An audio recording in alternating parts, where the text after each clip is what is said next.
Palabras de alegría y esperanza. Es el tercer Dal Vangelo domingo de secondo Adviento Luca. del año C y el Evangelio es de Lucas capítulo 3 versículo 10-18 y el comentario es del padre Fernando Armelini. Una buona Un domenica buen a tutti. domingo para todos.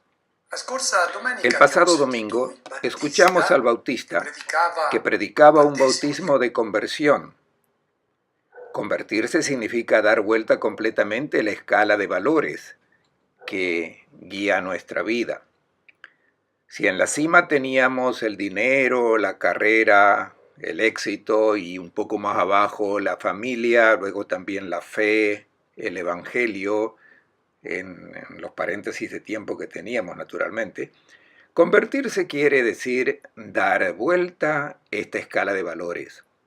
Por eso es importante poner arriba la búsqueda del sentido de la vida, el conocimiento de Cristo. Luego, todos los otros valores que son importantes, incluso el dinero, también, pero en su puesto. Nuestra tentación es la de invertir esta escala de valores. Y convertirse es tomar conciencia de lo que es realmente importante. ¿Cuál es lo más importante? Luego el Bautista continúa su predicación diciendo, produzcan frutos dignos de la conversión. Esto es, lo primero es cambiar la cabeza, poner el debido orden en la mente. Luego se necesita la consecuencia, los frutos de este cambio, de esta conversión. Hoy el Bautista explica en qué consisten estos frutos resultados de la conversión. Son frutos, en plural, que indican cuándo la presencia de esta conversión es realmente auténtica. Y se introducen tres categorías de personas que se dirigen al Bautista para saber qué es lo que deben hacer. Estos tres grupos de personas hacen la misma pregunta. El primer grupo es el de la muchedumbre, que le preguntan ¿qué debemos hacer? Escuchemos. La multitud preguntaba a Juan, ¿qué debemos hacer? Les respondía, el que tenga 2 túnicas, dé una al que no tiene, otro tanto el que tenga comida. Esto se aplica también a todos nosotros. Cuando escuchamos algunas reflexiones sobre el Evangelio que nos incomodan, anteriormente estábamos tranquilos con nuestras prácticas religiosas, pensábamos que estábamos al día con Dios, pero luego nos dimos cuenta de otra cosa y nos preguntamos, si yo tomo en cuenta seriamente lo que Jesús dice, las opciones de mi vida se van a complicar. Anteriormente nos sentíamos a gusto con nuestra manera tranquila de vivir, con mis oraciones, con mis devociones, pero ahora el Evangelio me está pidiendo algo muy costoso. De hecho, Jesús es muy exigente. El encuentro con Cristo y con su Evangelio provoca siempre un trastorno en la mente y en el corazón, si estamos abiertos a la luz de su Espíritu. Y luego aparece espontáneamente la pregunta, entonces, ¿qué debo hacer? ¿Tomo en serio lo que Jesús pide o sigo adelante con mi vida que no es tan mala? Pero es un seguimiento limitado.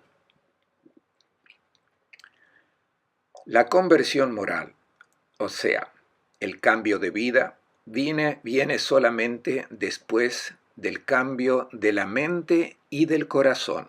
Primero hay que crear las condiciones y las convicciones, luego se hacen las opciones motivadoras y convincentes. Esta pregunta que la muchedumbre ponen al Bautista aparece varias veces en el Nuevo Testamento. Por ejemplo, cuando después de la Pascua, Pedro dice a la muchedumbre, no recibieron al Mesías, han cometido un crimen, han condenado y ajusticiado al Mesías de Dios. Y la muchedumbre, la gente le pregunta, entonces, ¿qué debemos hacer? También Pablo, una vez convertido, dice, Señor, ¿qué debo hacer? Esta es la gran pregunta que también nosotros debemos hacer. Si estamos decididos a seguir las opciones propuestas que nos hace Jesús de Nazaret, nos ponemos esta pregunta de frente a nuestras opciones concretas. ¿Qué debo hacer? Si queremos que Cristo entre en nuestra vida y estamos en el tiempo de la espera, de la reflexión para poder dejarlo entrar realmente en nuestra historia, porque la Navidad no es una fiesta sentimental con muchas emociones, con música, luces y todo eso está bien, pero dejar entrar a Cristo en nuestra vida es algo que disturba, nos da un poco de miedo. Tengamos presente que si Él viene es solamente para traernos alegría, la realización de nuestra vida. Esta es la razón por la que Él viene a nuestra vida. Tratemos ahora de tomarlo en serio con la respuesta que el Bautista da a la muchedumbre. El que tenga 2 túnicas, dé una al que no tiene, otro tanto el que tenga comida. El primer pedido que hace el Bautista y que tenemos que hacer nuestro, si realmente queremos que Jesús venga a nuestra vida, es el desapego de los bienes de este mundo. Son importantes, pero hay que dejarlos en su lugar. Hay que dominar el instinto que nos lleva a acumular, a acaparar los bienes de este mundo como si nunca tuviésemos suficiente, a pensar en nosotros mismos, olvidarnos de aquellos que realmente lo necesitan. Este es nuestro instinto. El Bautista nos dice dominar este instinto y compartir con los que tienen necesidad y por tanto, si tienes 2 túnicas, da una a quien no tiene. Este es el primer fruto de la conversión. De lo contrario, no nos hemos convertido. Creo que si hoy esa gente se hubiese dirigido a nosotros, los cristianos, con esta misma pregunta, ¿qué debo hacer para ser un buen cristiano, para que el Evangelio penetre en mi vida? Creo que muchos de nosotros podríamos dar buenas sugerencias. Por ejemplo, no cometas adulterio, no robes, no engañes. El Bautista no recomienda evitar estos pecados. Habla de un pecado que nosotros frecuentemente olvidamos. Es el pecado de omisión. Pues convertirse quiere decir dejar de cometer ese pecado, según el Bautista. La carta de Santiago dice, si sabes hacer el bien y no lo haces, eso es un pecado. Y la primera carta de Juan, en el capítulo 3, dice, si uno tiene riquezas de este mundo y ve que su hermano tiene necesidad y le cierra el corazón, ¿cómo podrá permanecer en él el amor de Dios? Este es el pecado de omisión. Si un hermano pasa necesidad y yo miro para otra parte, no hago el bien al que estoy llamado a hacer, Juan dice, hijo, no amemos de palabras o con la lengua, sino con hechos y en la verdad. El Bautista nos propone un ideal de renuncias, de pobreza, para que algún héroe practique eso y se retire a un convento. No, sino que es la propuesta para prepararse, para entrar en una sociedad nueva, una sociedad donde no se acumula, donde no se acaparan los bienes de este mundo y se está atento a las necesidades del hermano. Se comparte. Se tiene presente que los bienes de este mundo son para todos los hijos e hijas de Dios. El amor al prójimo nos lleva a mantener solo lo que es necesario y nada más. Esa provoca provocativo lo que pide el Bautista. Sugiere a la multitud, dice que la vieja justicia, esa de darle a cada uno lo suyo, lo que uno ha conseguido con su propia capacidad para sí mismo, sea mucho o poco, esa justicia, dice el Bautista, se acabó. Es que la justicia de Dios tiene como condición previa la paternidad de Dios, que quiere que todos sus hijos e hijas sean felices, que tengan una vida digna. Esta es la consecuencia de la paternidad de Dios, la fraternidad entre todos. Cualquier clase de acumulo, más de lo que es necesario, es un robo al hermano que pasa necesidad. Por tanto, hay que estar atento a esta llamada a evitar el pecado de omisión, no hacer el bien que uno sabe que debe y que puede hacer es un pecado de omisión. Este es el primer requerimiento que si se quiere aceptar al Mesías de Dios. De otra forma, aceptamos a otros Mesías que no son de nuestro agrado. Tomemos en serio esta primera respuesta que da el Bautista para responder a la pregunta que le hizo a la gente. Escuchemos ahora lo que el Bautista sugiere al segundo grupo. Fueron también algunos recaudadores de impuestos a bautizarse y le preguntaron, Maestro, ¿qué debemos hacer? Él le contestó, no exijan más de lo que está ordenado.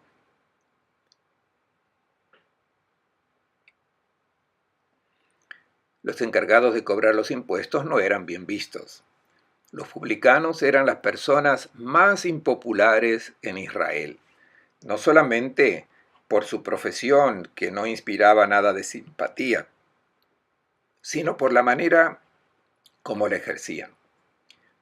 La razón es el pago de los impuestos que se hacía con un contrato, con una suma establecida que debía ser presentada a la administración romana. Y el resto de lo que conseguían era la comisión de estos publicanos, y entonces es muy fácil adivinar las trampas, los subterfugios, los abusos de poder. Y para tener una idea es suficiente leer lo que dice Cicerón contra los robos de Gayo Verres. Durante 3 años este señor fue gobernador de Sicilia. Y entonces se entiende muy bien lo que pasaba en el tiempo de Jesús. Además, los publicanos no eran vistos bien porque eran los colaboradores del sistema opresivo y especialmente eran considerados los renegados porque cuando tenían que entregar lo estipulado por las autoridades, debían rendir culto, ofrecer un sacrificio al dios emperador. Estas personas se presentan al Bautista y le preguntan, nosotros que tenemos esta profesión, ¿qué debemos hacer? Creo que nosotros esperaríamos que el Bautista les impusiera cambiar de profesión, pero no, porque es necesario pagar los impuestos y se requiere a alguien que lo haga. Los impuestos se pagan cualquiera sea el sistema político o económico vigente. ¿Qué les pide el Bautista? Trabajen de manera diferente en esta profesión. No les impone que huyan del mundo y lleven una vida ascética como lo hace él en el desierto. Les dice que esta profesión puede realizarse de manera diferente y de hecho, cualquier profesión. Esta es la reflexión que podemos hacer nosotros que nos estamos preparando para recibir a Cristo en nuestra vida. Todos tenemos una profesión que se puede llevar a cabo de varias maneras. El mismo servicio, ya sea la enseñanza, los enfermeros, enfermeras, el portero de un edificio, pueden realizarse con una competencia profesional muy coherente, por supuesto, pero esto no es suficiente. La sonrisa, la gentileza, la afabilidad con las personas a quienes se le presta un servicio, no entran en el contrato profesional, pero forman parte de la nueva manera de realizar la propia profesión. Una cosa es ser severo en la observancia del contrato y otra cosa es realizarlo con la atención de quien se siente siervo de los hermanos. Si queremos recibir a Cristo en nuestra vida, esta es la nueva manera de realizarlo como un servicio a los hermanos. Escuchemos ahora la sugerencia del Bautista al tercer grupo. También los soldados le preguntaban, ¿y nosotros qué debemos hacer? Les contestó, no maltraten ni denuncien a nadie y conténtense con su sueldo.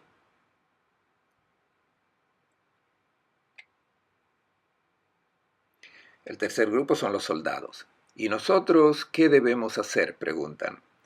Nosotros esperaríamos que a estos mercenarios de Herodes el Bautista les dijese, dejen las armas. El Bautista tiene presente que la situación no es la de un tiempo de guerra, sino de un tiempo de paz.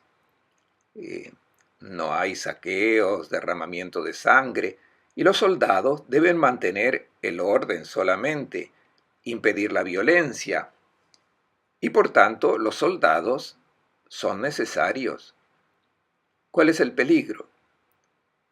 El de ejercer esta profesión, este servicio, desde una posición de fuerza, abusar del propio poder.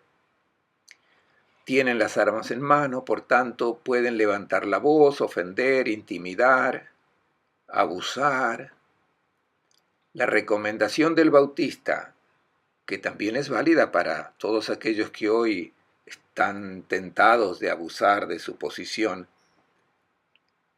puede ser una posición social o una posición en determinada actividad donde se puede abusar del poder. El Bautista les dice, no maltraten. El verbo griego es diaseizo, que quiere decir sacudir, hacer temblar, extraer. Nos puede pasar también a nosotros que no tenemos la espada en la mano, pero cuando tenemos un poco de poder, podemos sacudir, hacer temblar a los demás. Esto no se puede hacer en el mundo nuevo si queremos verdaderamente que Cristo y su Evangelio entren en nuestra vida. Segunda recomendación, no recurran a intimidaciones, denunciar falsamente, no hagan chantajes. Y el tercer pedido, conténtense con su sueldo. El peligro es abusar de las armas y por tanto no estar satisfecho con el sueldo y buscar algo extra que pueden obtener con las personas con quienes están en contacto. Notemos que el Bautista no pide a nadie de estos grupos una práctica religiosa.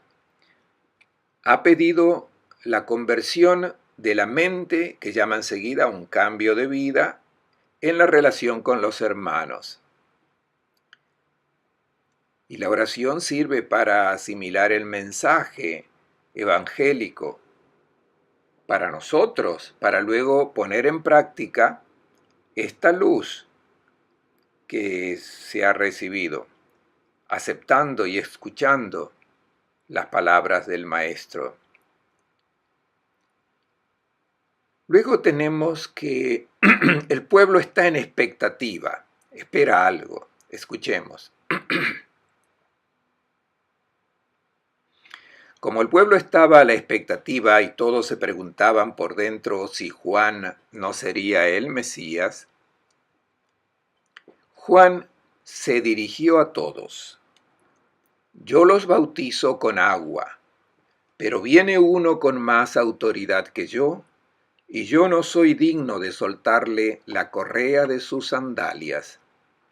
Él los bautizará con Espíritu Santo y fuego. Ya empuña la horquilla para limpiar su cosecha y reunir el trigo en el granero, y quemará la paja en un fuego que no se apaga. Con otras muchas palabras, anunciaba al pueblo la buena noticia.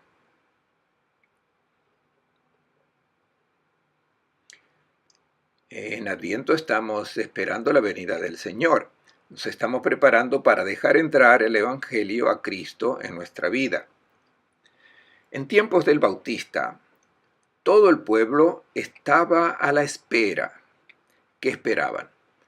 Esperaban que finalmente se realizara la profecía pronunciada por sus antepasados. ¿Cuándo será que el Señor dé comienzo al mundo nuevo que ha sido prometido? Se esperaba un cambio en el mundo, el fin de un mundo antiguo y el comienzo de un mundo verdaderamente humano. Preguntémonos, ¿qué es lo que nosotros esperamos? Si dejásemos entrar al Evangelio en nuestra vida, en nuestra sociedad, ¿se realizaría este mundo nuevo? Tratemos de preguntarnos, ¿qué esperamos de esta Navidad? Ciertamente queremos la paz, el amor, la fraternidad, todo eso. Pero, ¿cómo conseguirlo? La esperamos con la realización de nuestros criterios, de nuestros modelos, impuesto también a los demás. O sea, esta paz que queremos debe llegar cuando finalmente nosotros lleguemos a imponer nuestra manera de pensar. Pero la verdadera paz la podremos obtener si nosotros acogemos su respuesta de mundo nuevo. Esta es la salvación que la persona debe buscar, la de dejarse liberar de los instintos que impiden realizar una humanidad como la quiere Dios. Y Juan les responde a todos con 3 imágenes que necesitamos comprender. Lo primero que dice es que hay 2 bautismos. Uno como el mío, dice él, con agua, que limpia lo exterior de la persona, pero está por venir uno que trae un agua que no limpia lo externo, sino que se transforma en vida dentro de la persona. Es como en las plantas, que hay un agua que limpia desde afuera, pero hay un agua que se transforma en savia, que se transforma en vida y que luego da fruto. Esta es la comparación empleada por el Bautista. El Mesías traerá un agua que se transformará en vida, en savia de vida. Esta agua que Jesús trajo al mundo es la vida de Dios, es el Espíritu, es la vida de amor, es la vida del Padre del cielo, que ha de ser donada a todos sus hijos e hijas. Cuando esta vida se manifiesta, crea una sociedad nueva y un mundo nuevo. Esta es la primera imagen empleada por el Bautista. La segunda es el fuego, y se ha entendido muy mal a este fuego. Fuego que destruye a los pecadores, que los hace sufrir con castigos. Basta con todo esto. El único fuego es el Espíritu, el fuego que descendió en Pentecostés y que tiene como misión quemar todo el mal que existe en el mundo, toda la cizaña, para que pueda crecer una humanidad nueva. Y Jesús habla en el Evangelio de este fuego que vino a traer al mundo y que ruge. ¿Y cómo querría que este fuego estuviera ya ardiendo?, dice Jesús. Lo podemos entender bien. Cuando pensamos incluso en nuestra vida, a cuántas pulsiones, a cuántos instintos que nos llevan a comportamientos que nos deshumanizan. Pues bien, Jesús vino a traer al mundo este fuego nuevo que quema esta iniquidad que se encuentra dentro de nosotros y que permite a la vida divina manifestarse concretamente en nuestra vida. La tercera imagen es la de la horquilla. Sabemos para qué se usa la horquilla. Después de recoger el grano y para separar el grano de la paja, se esperaba que hubiese un buen viento y se agitaba el viento a la paja y el grano, y la paja era echada afuera y solo quedaba el buen grano. ¿Cuál es el equívoco en la interpretación de esta comparación? Se pensaba que la paja eran los hijos malos de Dios, que eran tirados fuera, quemados y luego iban a parar al infierno. Esta es una interpretación blasfema. Se trata de una noticia estupenda con la venida de Cristo y para nosotros con la venida del Evangelio. Este Evangelio actúa como un viento que echa fuera toda la paja y deja el buen grano. Nos estamos preparando para recibir este Evangelio, porque lo que hacemos en Navidad no es celebrar un cumpleaños, sino acoger finalmente a Cristo en nuestra vida. Y cuando Cristo llega con su palabra, con su Evangelio, actúa como la horquilla, como ese viento que echa fuera toda la iniquidad. Si realmente dejásemos entrar al Evangelio en nuestra vida, todo lo que nos hace infeliz, que nos deshumaniza, vendrá eliminado. Se acabarán las guerras porque los odios, la agresión serán eliminados por este fuego que Jesús trajo al mundo. La frase conclusiva con la que el evangelista comenta el mensaje del Bautista es muy hermosa y muy importante y desmiente cualquier otra interpretación terrorífica del texto que hemos escuchado, la del fuego, la de la paja que se echa fuera. Dice Lucas que el Bautista, con otras muchas palabras de consolación, anunciaba al pueblo la buena noticia. Lo que el Bautista ha pronunciado no eran amenazas, eran palabras de consuelo y de esperanza. Eran un evangelio, una buena noticia. Dejar entrar al evangelio y a Cristo en nuestra vida, esta es la gran noticia. Les deseo a todos un buen domingo y una buena semana.